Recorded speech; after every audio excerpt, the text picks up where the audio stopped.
Welcome to the Empowered to Connect podcast, where we come together to discuss a healing-centered approach to engagement and well-being for ourselves, our families, and our communities. I'm JD Wilson, and I'm your host. And today on the show, we talk with Brandi and Todd Baumann, who are Cultivate Connection facilitators, about how to balance nurture and structure. If you are new as a parent, or if you are a seasoned parent, you know this is paramount to being able to parent well, is learning to balance nurture and structure. Some of us gravitate toward one over the other, and we'll get into that and all the details you would ever want to know about balancing nurture and structure in today's episode. Becca McKay also joins us, and she talks about from a Cultivate Connection standpoint, from our parenting curriculum standpoint, how does this break down into tangible, practical steps for us to remember every single day. As we do that, I would say this is also a plug to say our next round of Cultivate Connection facilitator training is now open. So if you are wanting to jump into that training, registration is now open for that. You can go ahead and apply to jump in.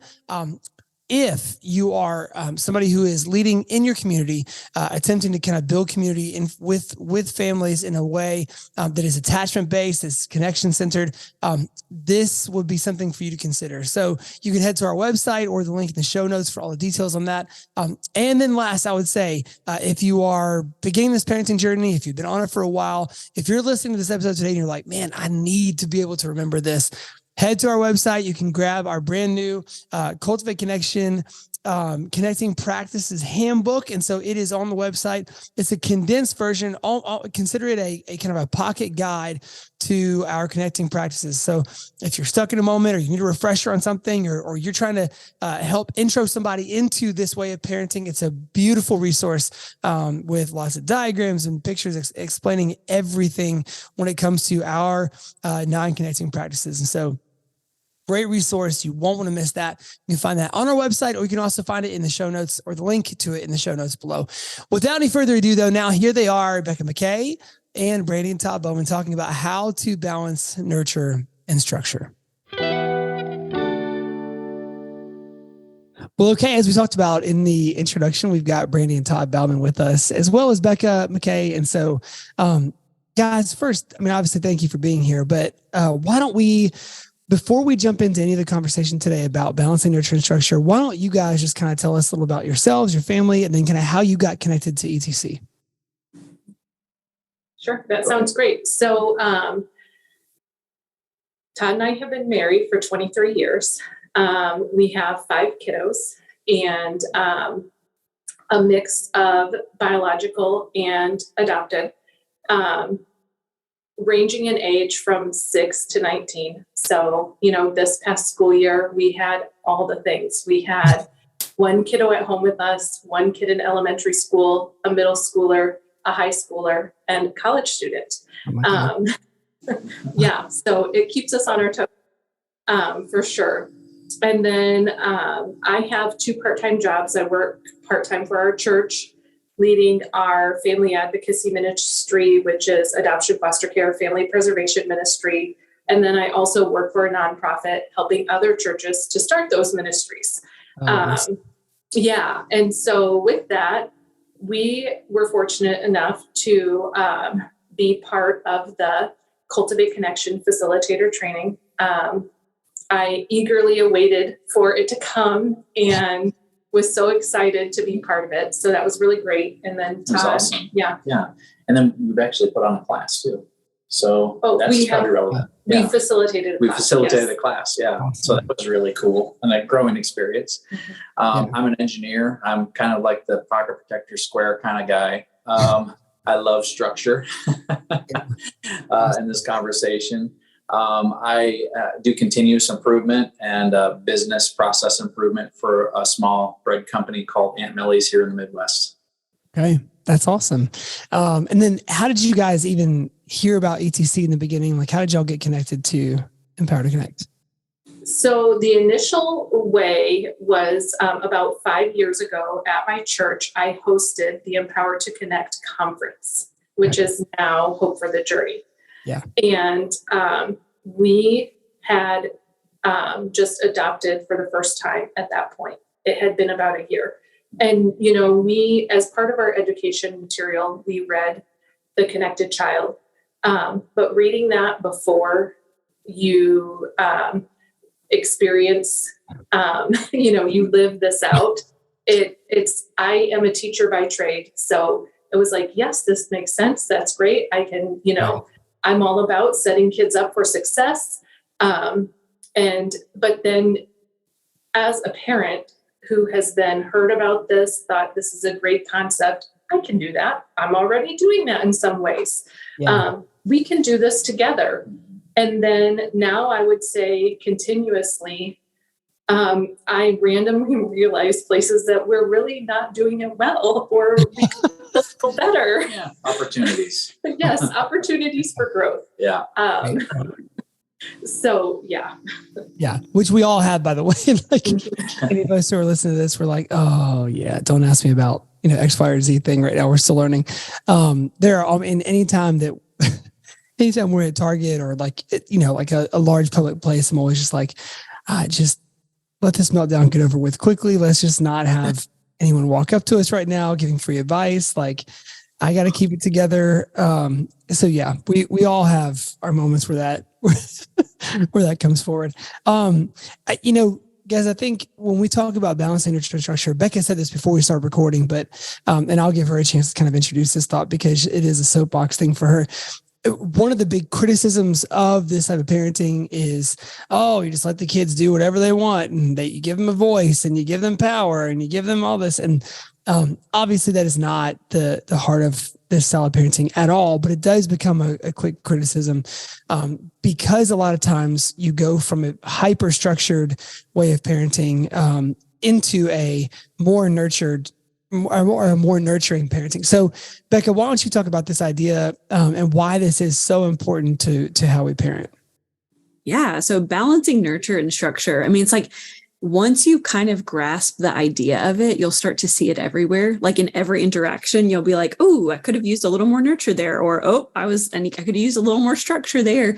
And so it's really this idea that we want to give kids the right amount of support and boundaries. There's lots of words out there to describe what nurture is and what structure is. But when we think about it, it's like nurture is going to help our kids trust us. And so that's whenever we get to say yes to them. And it's whenever we get to take care of them emotionally, physically, all those kind of things. And then structure is those like kind of no's. It's the limits, it's the boundaries, it's the demands. One thing that we say in our course is it's the demands of the environment. So like, much as we, may or may not like it, we've got to go to school at certain ages, or much as I may or may not like it, I got to go to work, and do my job. And so it's like that structure sometimes is things that parents impose or adults impose. And sometimes it's just what the world imposes on us. And then our last core component is to use routines and rituals.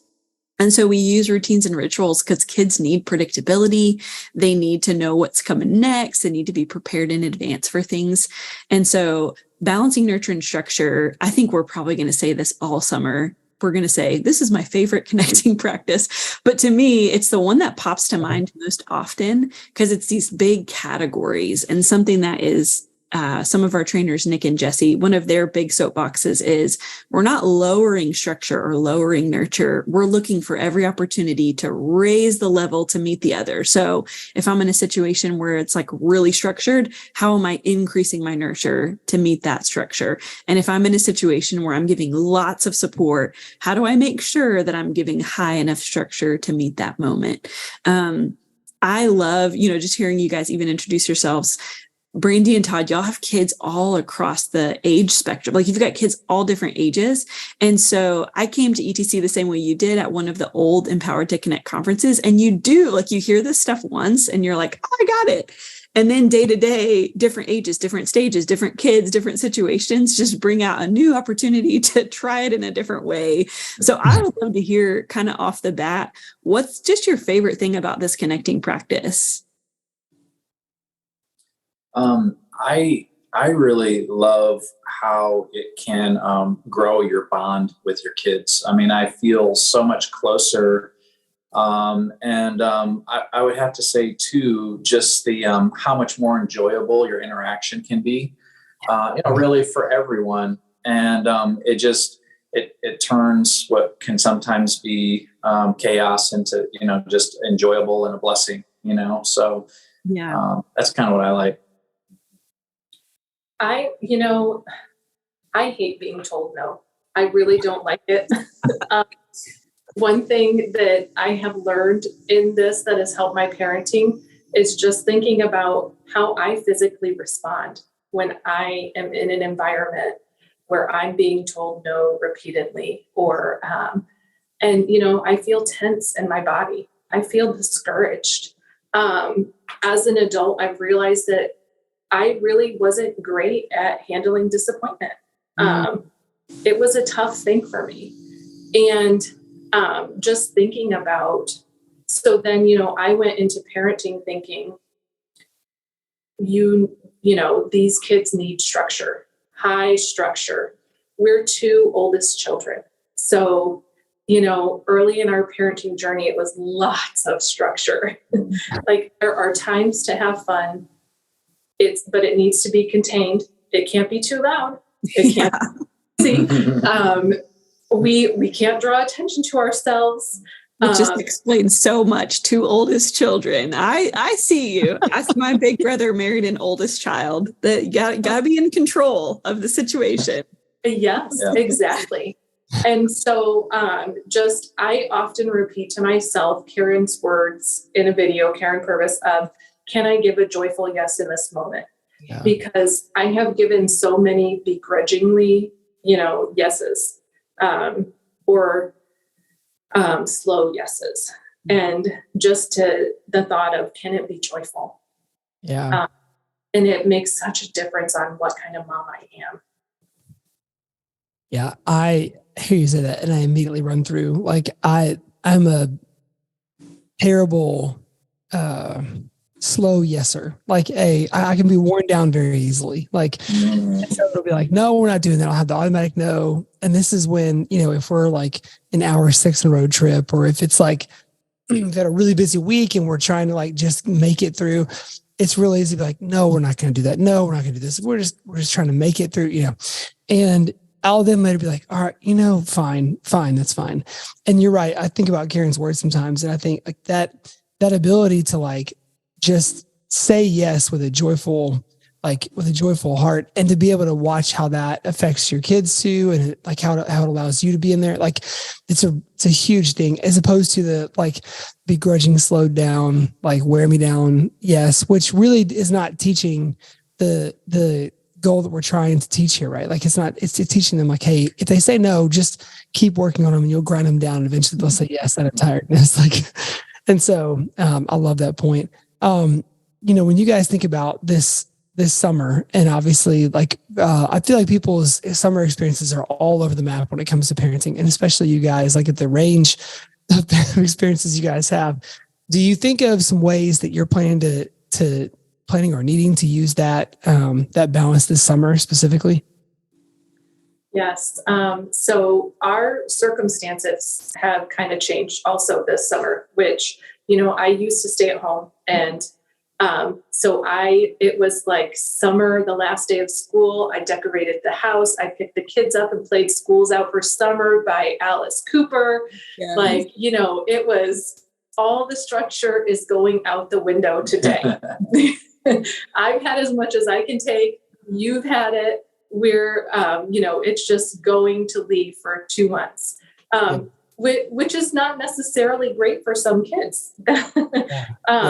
That's really scary for some kiddos, one of which lives in our home. And really, we have 2 kids who really rely on that structure to feel safe. And not both of them are adopted. One is a biological child. And so that, I can see now that wasn't necessarily the best plan. So I try to think of our 0-turn lawnmower too, when I'm thinking of this and keeping those things balanced. Like it's really tricky. If I try to mow the yard, I spin in circles. Even, just being slightly off in that. Yeah, that's right. And so it can really throw our house into a tailspin. but we can do things to prepare. Like this summer, since I am working full time, we're taking our usual family vacation and extending it to 2 weeks instead of 1. But you better believe we're talking about that a lot. And it was a decision we made a month before. So it hasn't been long planned out. And so, it's a little spur of the moment, but we can still balance the things on vacation and have fun and know that we're going to relax together. Mm-hmm. Yeah, definitely. Well, for me, this summer, I guess, since our routine has changed up quite a bit, I'm having a lot more interaction with the kids. Yeah. And so, I think I struggle, with the routine, the third element there, Becca, that you mentioned, and just being consistent.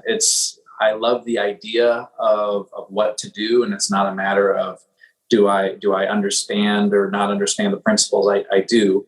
But when you put them into practice and when you're trying to juggle, I'm so used to just giving hyper focus to one thing at a time and really digging into it and really dissecting it. And that's just kind of my personality and my, and my job really. And so to kind of try to juggle 10 things, all in a day's time, it sometimes feels a little bit overwhelming, but there's a lot of opportunities for me. And Brandi has really helped us out with, creating some lists for each of us. These are the items that you have to think about each day. Things like hair for kids and, a great big calendar that has everybody's sports things. And so all these kids are with us, while we're trying to do life and work and all of that together, and being consistent in that can be challenging. So that's my opportunity zone. Yeah, for sure. I love to hear. Oh, sorry. We all have schedules, but then we also touch base, for short bursts. And then we know that we have a goal to stop at a certain time so we can have fun together. I love that idea because you're not saying like the activities are not the point. Like you're saying, like it's different during the school year, it's different during the summer, but what you guys are putting in place is just really good communication about it. And that is the structure. Like you're putting in place checkpoints and touch points, and we're putting it on a schedule so that we don't forget so-and-so's game or whatever. And so I just love that because I think people sometimes get scared because they're like, I want summer to be fun. Are you saying we can't be spontaneous? And it's like, well, you can be spontaneous. You can look at the calendar and go, hey guys, look, we're all free Friday. Let's get ice cream. But like the structure is you're able to see that on the calendar and you're able to touch base about it. And so I think people sometimes get scared that structure is going to suck all the fun out of everything. And I just love how y'all are talking about your summer because it's like, it doesn't have to. It's a both and that's the point of balancing your structure. Yeah. And that's kind of, it becomes more of it's not a conversation about, no, we can't. Yeah. But well, let's see, how can we? Let's all, come together and figure out how we can make this happen. And so then we're actually working together to all achieve the yes. Yeah. Well, and I think, when sometimes you've got kids who really, really need the schedule and you've got kids that are really going to die on the vine with the schedule. And so that's definitely me. And so I think, for us in particular, we've got some kids who would love, hey, let's go grab ice cream real quick. Like, let's just go get out and go do it. And so when we know that, like, we can kind of like discreetly do that away from the others and have a planned, kind of try to have planned one-on-ones with the others. But when there's one who loves spontaneity, to be able to go do that with them. When there's one who loves a plan, to like knock it out and plan it out and have it on the calendar so that there can be that anticipation that builds that way and not, the sudden anxiety like the other. And so, I love that. And I think when we know ourselves and know our kids, it gives us so many more combinations of possibilities for how to engage that way. Right. Like, I think you guys are hitting on so many, I love hearing y'all share about your lives because I feel like you said it, Todd, you can know the concept and you can get it. You can get the concept, but it's not the same as like figuring it out in your living room. Like, it's just not, it's not the same as like, okay, we're going to try this and we're going to see if this works for our family. And we know our goal. Our goal is connection, and our goal is we got to do what we got to do, and let's have fun while we do it, and let's be connected to one another. So I just love hearing y'all kind of process through what that looks like for you. I wonder, you guys taught your first class, and just as you came in as new facilitators in training, what are some like common mistakes or misconceptions of this connecting practice that y'all have run into? I'd say Okay. I would say,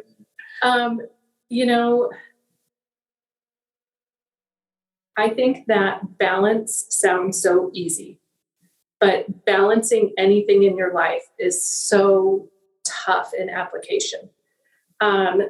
So I would say that we have in ourselves had this awareness of thinking that we're better at the balance than we actually are, and learning how to improve, but then also seeing that awareness in others.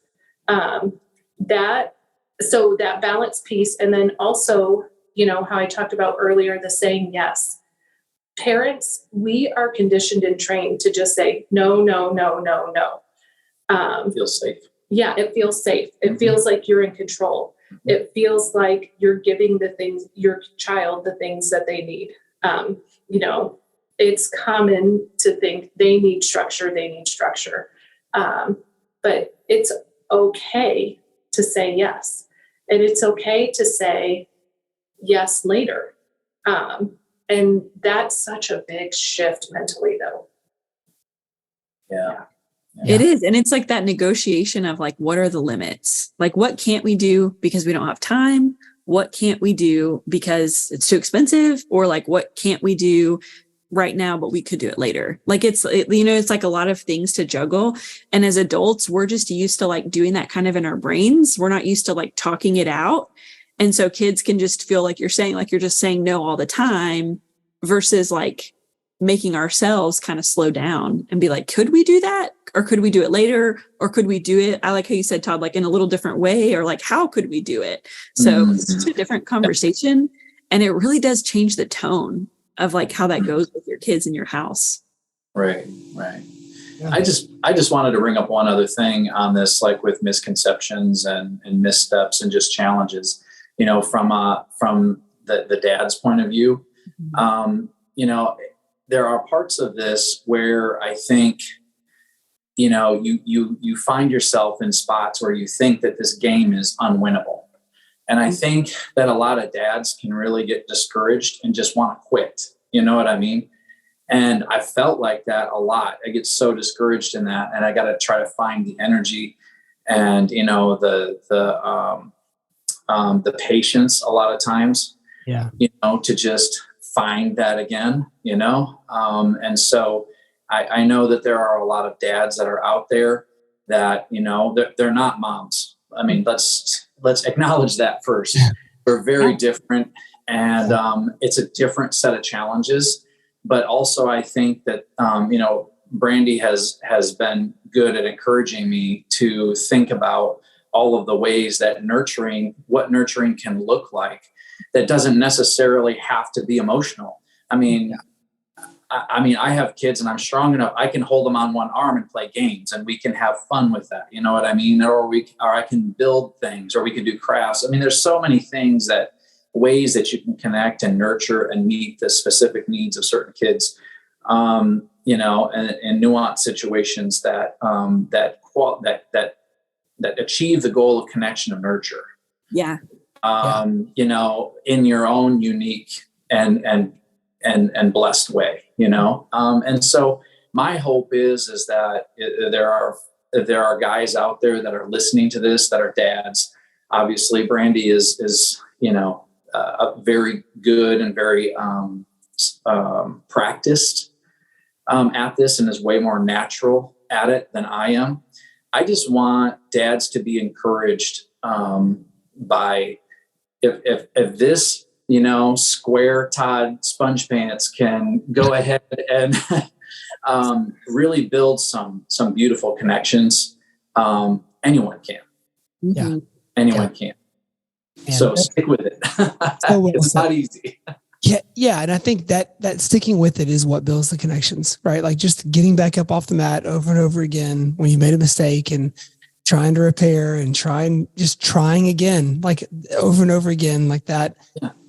Our kids are not dumb and they perceive everything. And so that perceived effort over and over and over again does not return void. And I think especially when you think of, traditional dad roles, which is typically the mom, I'm using big air quotes in case you're not like watching this on YouTube, like the traditional kind of stereotypical roles is like mom's nurture, dad's structure, and like, just wait till your dad gets home, like that kind of stuff. And the idea that that's how it's supposed to be is just false. And so we've got to get away from that in our own minds. And some of us grew up that way. Some of us grew up believing that's a right and wrong thing. Like I'm wrong if I show any nurture because I'm the dad. I've got to be high structure. And in truth, you need both from both parents, right? Like you need both from both parents. And then from both parents as a unified front, there needs to be both happening so that our kids are seeing that it's normative for human beings to both be able to support and to love and to nurture, and also to be able to hold a line and stand up straight and have discipline and all of that. So I love what you said, Todd.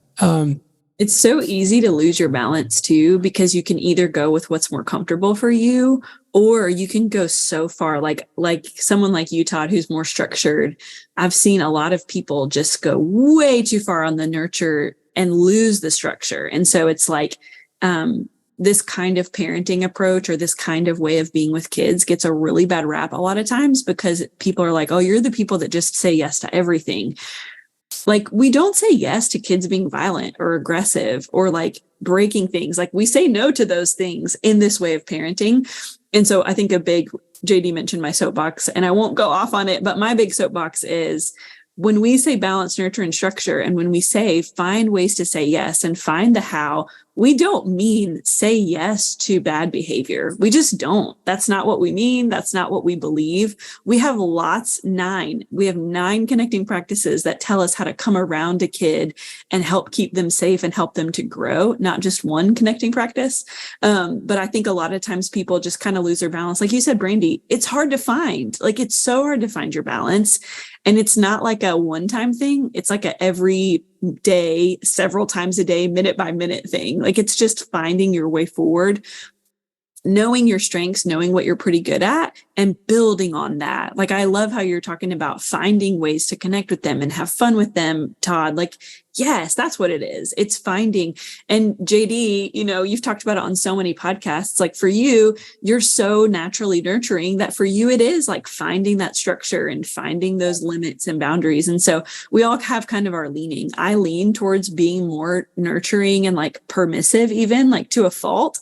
And so when I worked in a school, that wasn't going to work. Like I had to learn my structure. Like I had to learn the limits because I did go way too far. And so I just think people listening, like I hope that they hear it takes time. And like y'all are saying, it takes time over and over and over again. And just some thoughtfulness, like a little bit of thoughtfulness goes so far on this journey.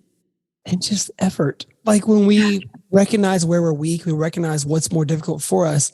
It just requires us to not allow those things to define our parenting. It is harder for me to, like, I'm not naturally the structure person. Todd, you talk about being an engineer, like my dad's an engineer. So like he was the structure. And so all my childhood was not rebelling against that because I was an oldest child also, but it was like following the rules in the most fun way possible. Yeah. So what I find myself doing now, though, is remembering and having to remind myself, and this is kind of an abstract, like almost hippie thing to say, but like for me, a lot of times it is nurturing for me to add structure to our kids. Like it is me giving them the deepest level of love I can to hold a boundary and not let you eat an entire bag of candy in one day, like, or not let you, have, like we would go to Grizzlies games sometimes, Memphis Grizzlies games, and we would be there and they're like, can I get Mountain Dew? And I'm like, no, you can't get Mountain Dew at 8:30 at night. Absolutely not. Right. So like holding some of those limits is like out of love for them and knowing that I can, in holding those lines, like provide the best kind of framework for them to learn and grow in. And so, it's just knowing yourself and just trying really hard and trying over and over again. Hang on. Can I ask one more Okay. question for Todd? You said sometimes you have to just find the energy. Like, how have you done that? How you said sometimes you get tired, you just have to find the energy. Like, I just wonder, how do you do it? I mean, for me, this is the truth, but it's the Holy Spirit. I mean, I feel like if I'm low, it's kind of like the indicator that I need a little bit more Holy Spirit in me. That's the most simple version I can give you. Yeah. Awesome. What about for you, Brandi? When you're feeling like, ugh, I don't want to keep trying, or I don't want to keep doing this. How do you find a way forward? So I have an app called the Pause app. It's John Eldridge. I really love it.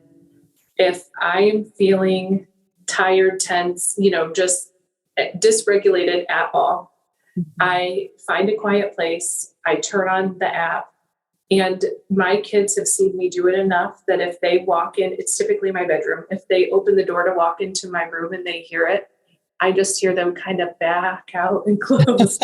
You know what I mean? They're like, Mom needs to get herself together. We'll come back when she's done. That's awesome. Yeah. I love that. As we kind of close out, a fun question. How have you guys seen balance, nurture, and structure in like a movie, TV show, or a book? So we love Bluey. I know we have, we talked about it a lot in our class. We love Bluey. We watch it with all of our kids. Even our older kids don't hate it. And there are things that they think are really funny. But one thing that I specifically love is I love Chili in the way that she talks to the kids. I think she does a great job in the tone of her voice and her language in balancing that nurture and structure. I totally agree. But I mean, just like in the same way, the dad, the things that he's doing, I mean, I don't let them paint my face in my front yard or anything while the neighbors walk by, but maybe I should, I don't know. But you do let our kids do your makeup. Yeah. So I wasn't going to mention that in public like this, but no, I'm just kidding. So yeah, they have like some makeup, and they do our makeup. So yeah, that is. Yeah, I think that I can relate with the dad. That's how he's nurturing through play and kind of being silly and stuff too. Bluey was one of those things that we would hear so much about, and our kids just had not latched onto it. And so I would kind of roll my eyes just because anytime that something gets talked about so much, I'm always like, okay, it can't be that great. And then our youngest started watching it, and I just could not believe how great it was. Like, I love it. And even our 12-year-old, who she's now started babysitting and stuff, she's always like, oh, I always start to like steer the kids toward Bluey because it's my favorite. And so like she told a story about how they got done with something early. There's a tornado drill at school. So they had like this 30-minute period of time. And one of the teachers was like, what should we watch? And the kids, middle school kids who are sometimes the worst humans on earth, they were all like, oh, we should watch Bluey. And they sat there and watched Bluey together in school. But I love it. And I love the real examples of, like, you can see their exhaustion sometimes. You can see their frustration at, or like exasperation of like, oh, what is happening right now? And also you just see this, like, they do such a great job of portraying nurture and structure within the show, and not being corny about it either. Like, it's all pretty real examples. I just love it. It's great. I think if you lean more towards structure, I'll say Empowered to Connect classes have had this idea of a yes day for a long time before the Jennifer Garner movie. But the movie did come out, and it takes it a little extreme, more extreme than I would go. But if you're somebody who feels like you're more of a no person, watching a movie like that can kind of like spark a little bit of like, okay, I could be a little more creative. I could be a little more willing to say yes. I got to mention Yes Day is a good movie that kind of shows the nurture aspect. And it shows a little bit, I think, of them trying to find their balance too, because they go real far on the yeses in that movie. So the kids kind of come back to the point toward the end of the movie of realizing like, all right, this has got to, I need performance. Yeah. Well, and funny enough, we mentioned that to our group that we took through the Cultivate Connection. And there were some parents who said, okay, we like Bluey. Yes, we can get behind that. We watched Yes Day. They take it entirely too far. They do. We just can't get on board with that. They do. House full of It's like a whatnot. This is like if you're taking a Cultivate Connection course, you're going to have a Yes Day assignment. We do not mean Yes Day, the movie, trademark, or whatever, the little TM. That is not what we mean, but it is kind of a funny, to me, it's a little bit of like a cautionary tale, right? Like, this is what it could look like.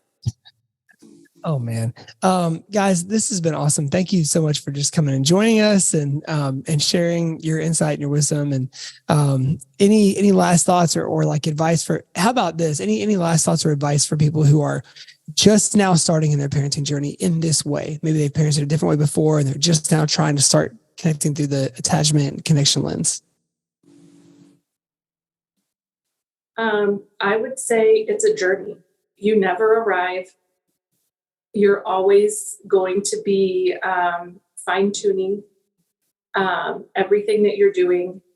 And it's so beautiful. And it's not only helped me to be a better parent, it's helped me to be a better wife, a better friend, a better human, and to know myself better. Yeah, no, well put. That's exactly what I said too. So yeah. Awesome. Totally. Awesome. It helps definitely to make when you're both on the same page about how to parent. You know, so many people just focus on how great the fruits are when it comes to connecting with your children. But I mean, you can't dismiss how unifying it is to a marriage as well. So hopefully it doesn't get lost in the mix. Yeah, I completely agree with that. Yeah. Guys, thank you guys so much. I know we just said it at the same time. It's so good to see you. It's so fun to hear you guys talk about this stuff. And we're just so glad that you made the time to come talk with us today. Right. Well, and right back at you. We really appreciate all the work that you're doing. Not only how it's blessed us and our family, but so many others. So thank you as well. Thanks, guys.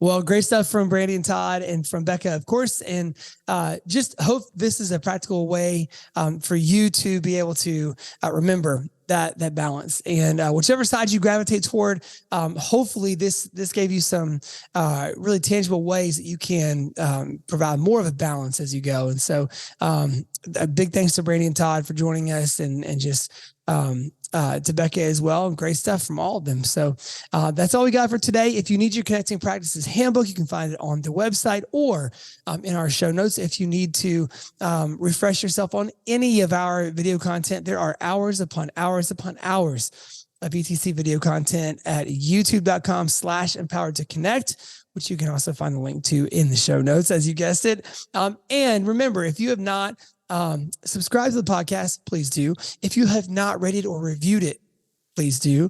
It just helps us to be able to get our podcast in front of people who are looking for this kind of content. And so Apple, Spotify, all those groups really love when a podcast is reviewed and rated highly. It means that there's lots of engagement there. So they know they can trust it to send it to other people looking for this kind of content. So please do that if you haven't already.